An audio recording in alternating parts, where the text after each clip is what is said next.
So hello everyone, today we are going to start with day 11 in which we are going to see AutoCAD 3D. Now AutoCAD is a non-parametric software, that's why the 3D we are going to make here is not that much flexible, but still you should know the 3D commands. That's why we are going to cover some commands here. So we are going to cover extrude boss, how to extrude the material, as well as how to rotate, loft, how to make mirrors. These things we are going to cover here in AutoCAD 3D. So to start with, we have the regular interface. We can see here this 2D UCS is being shown here. This is the cube showing the top plane, and this is the ribbon for 2D commands. But as we are going to make 3D here, we need to change this interface here. So to change the interface, we are going to go on this setting symbol at the lower right side. Click on this symbol and you just need to click on this option, that is 3D modeling.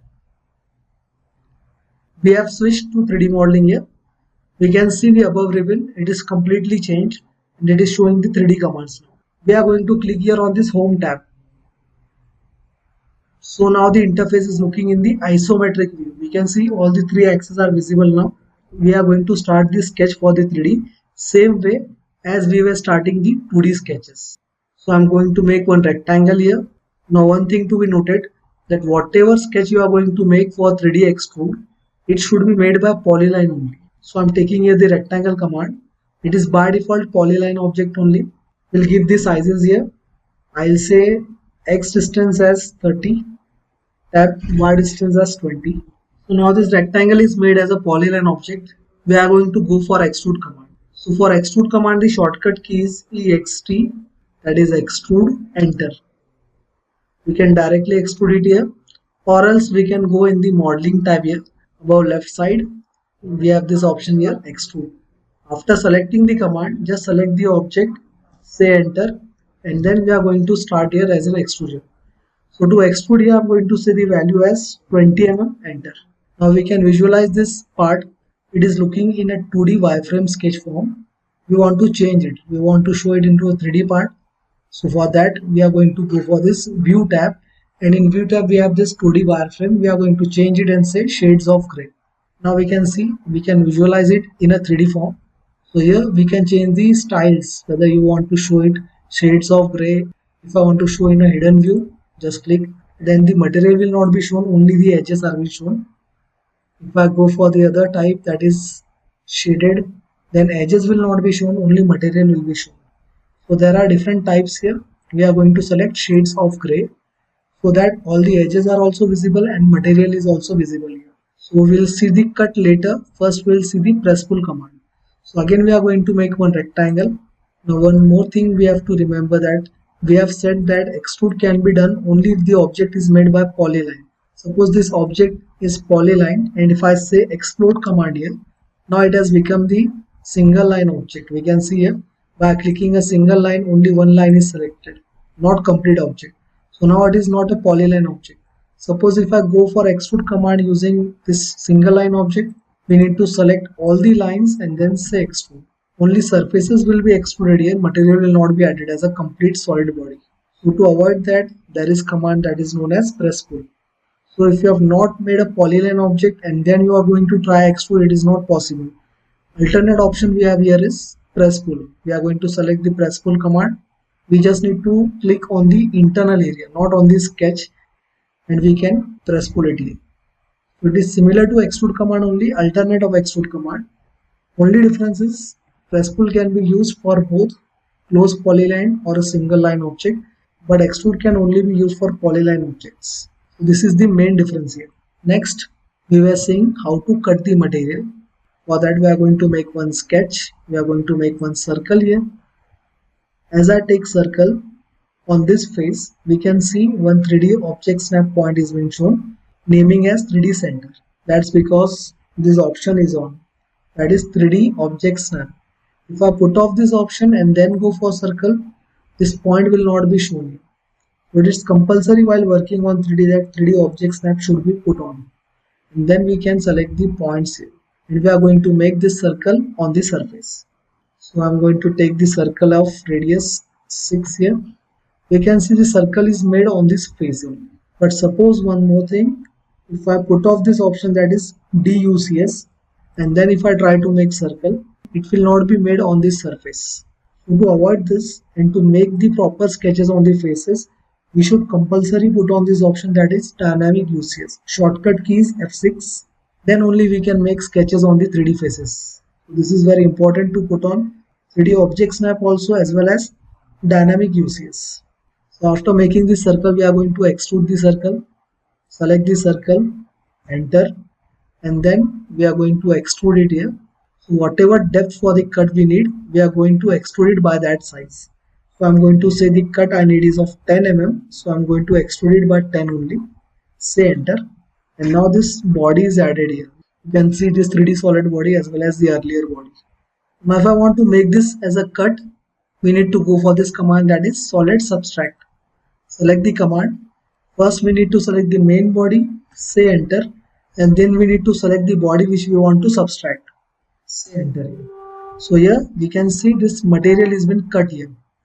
To visualize it properly, we are going to use this command, that is orbit. Just click here and then you can click on the mouse and rotate the body so as to confirm that whether the cut has been made or not.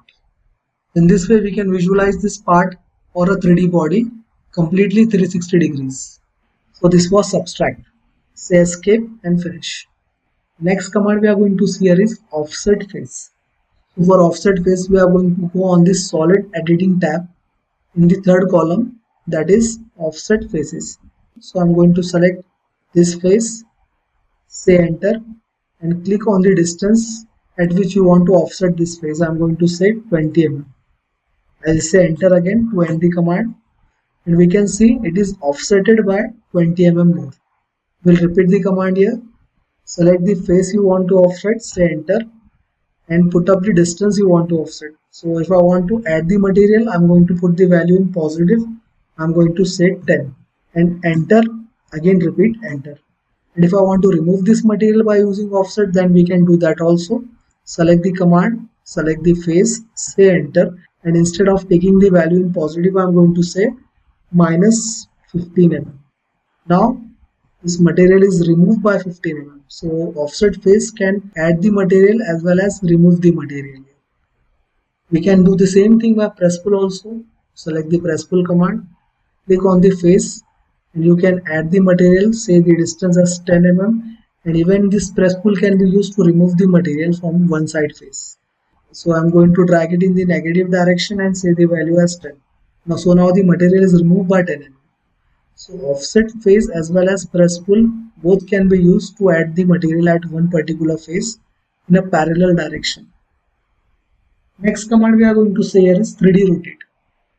So if I want to make this cubical shape to stand vertically, I need to rotate it by 90 degrees. For that we have this command, that is 3D rotate. Shortcut key for 3D rotate is 3DR. Select the object you want to rotate, say enter. And now I need to select one ribbon. Now this ribbon colors are matching with the UCS colors we can see here. So this red ribbon stands for rotating the object by the x-axis. I'm going to select here this red ribbon as I want to rotate it by x-axis. Now you just need to put up the angle. I'm going to say here the angle as 90 degrees. We can see here this part has been rotated and it is standing vertically now. But the hole which we have made has gone on the opposite side. So if I want to see that hole also, you just need to go on this option, that is orbit, and we can rotate it here and see this whole cutout is coming at the bottom side, not at the back side but at the bottom side. After rotating this, we are going to rotate this object here. Select 3D rotate, select the object to be rotated, say enter. I'm going to select this green ribbon here, say rotation angle as 90 degrees, and we can see now this object has been rotated and it is standing here. So if you have made any part by extrude command, the sketch will be merged by the extrude.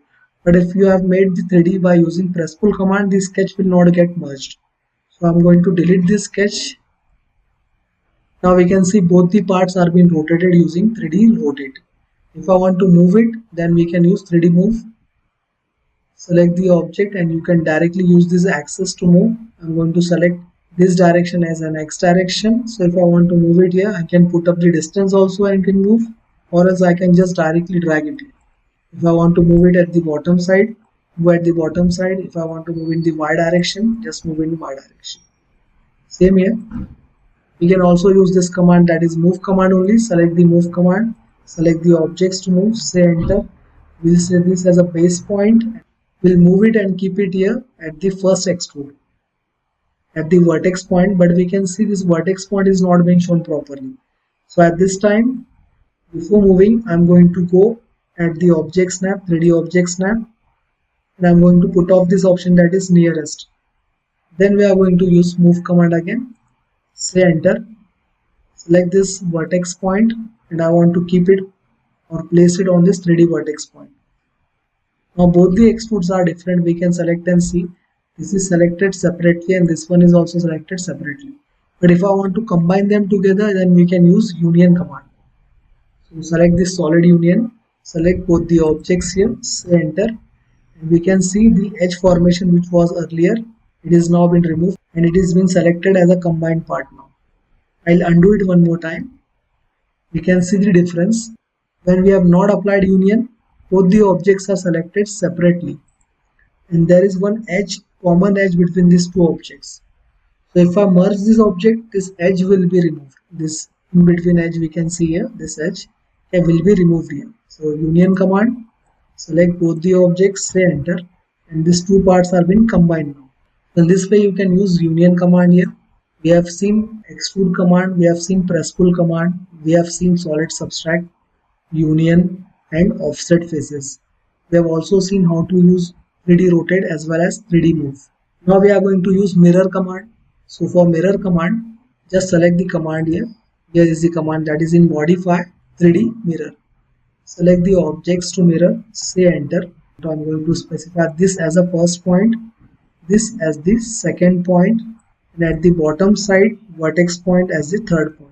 Say enter now, and this part has been mirrored here. I'll undo and show it again, just see it properly. Select the 3D mirror command, select the objects to mirror, say enter. Select the first point as a vertex point, this second vertex point, and the third vertex point I'm going to select at the bottom side. Say enter, and we can see this part has been mirrored here. If I want to join them together and remove this mirror line, that is edge line showing this part are separate, then we can go for union command. Select both the objects, 3D objects, say enter, and now they are combined together. So this was 3D mirror. Now the next command we are going to see here is loft command. It is only used when two or more different shapes are to be connected and made as a solid body. So for that we are going to make some cross sections here, maybe of different shapes and sizes. So I'm going to select here a rectangle first. First we'll make one rectangle. Next we'll take one circle here, say 30. I'll move this circle now by using 3D rotate command. Just click on the axis in the direction which you want to move and drag it at the height you require. So I'm going to take the height here as 150 mm, say enter. If I want to change the diameter, I'm going to double click it here. I'll change the radius, I'll say 35. So the diameter is a little bit bigger now. Next, go for this command, that is loft. Select both these sketches to loft, say enter, again enter and exit. Now if I want to make this part hollow, we are going to use the command here as shell command. So in solid editing, in this option we have the shell command. Select the shell command, select the 3D solid. Next it will ask you to show the removing face. So I'm going to select this upper face here, say enter. Specify the thickness, common thickness we required here. So I'm going to take the thickness as 5 mm, say enter again. Say exit and exit. So now we can see here by using orbit command, this part is being made hollow here.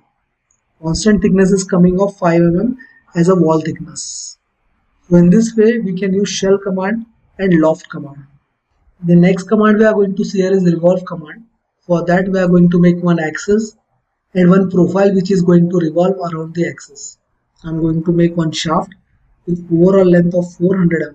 Now we'll take the cross section sizes 50, then inner length I'm going to take here 60, next 70 as a radius. This length I'm going to take 150, and then here I'm going to take the length as 80, and we are going to match it by the end in this way.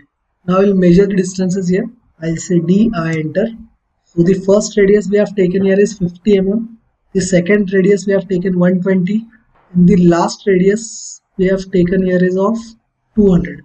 So these are the three radius we have taken, and we are going to revolve them together now. Select the revolve command, select the sketch to revolve. But as we can see, while selecting, all the lines are selected individually.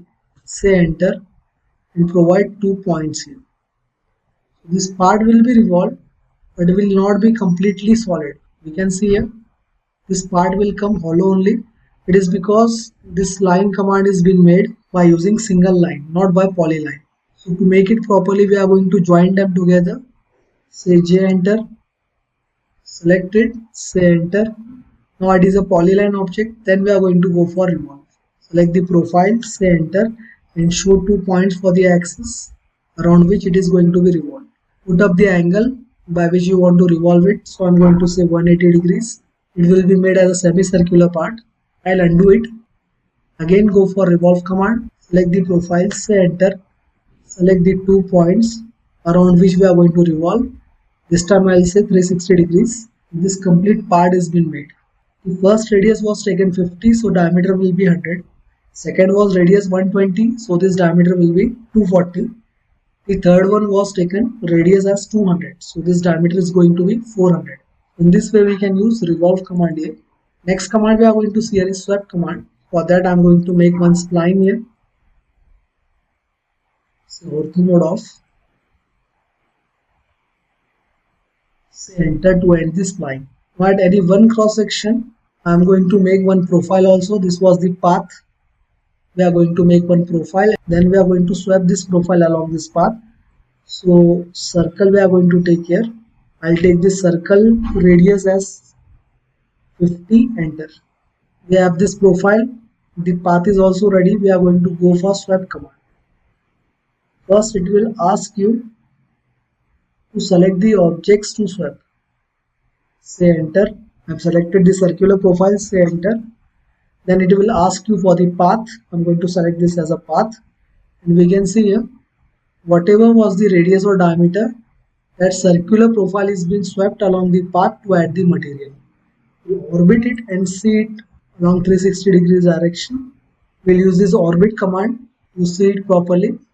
We can see here this path is being added with the material. One more time we are going to take lines here. So ortho mode on. Suppose I have made one profile.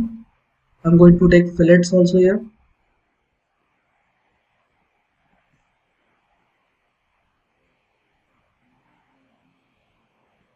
Next, I'm going to add one cross section. So for cross section, this time we are going to take rectangle. I'll take the rectangle size here as 250 by 300. We are going to move it and keep it at the center. Say move command, select the object, say enter, specify the base point and keep it here. Now we have this path as well as this profile. We are going to swap it now. Select the swap command, select the parts to swap, select the swap command, select the profile to swap, say enter and select the path. We can see this part is been swept but only along this single line.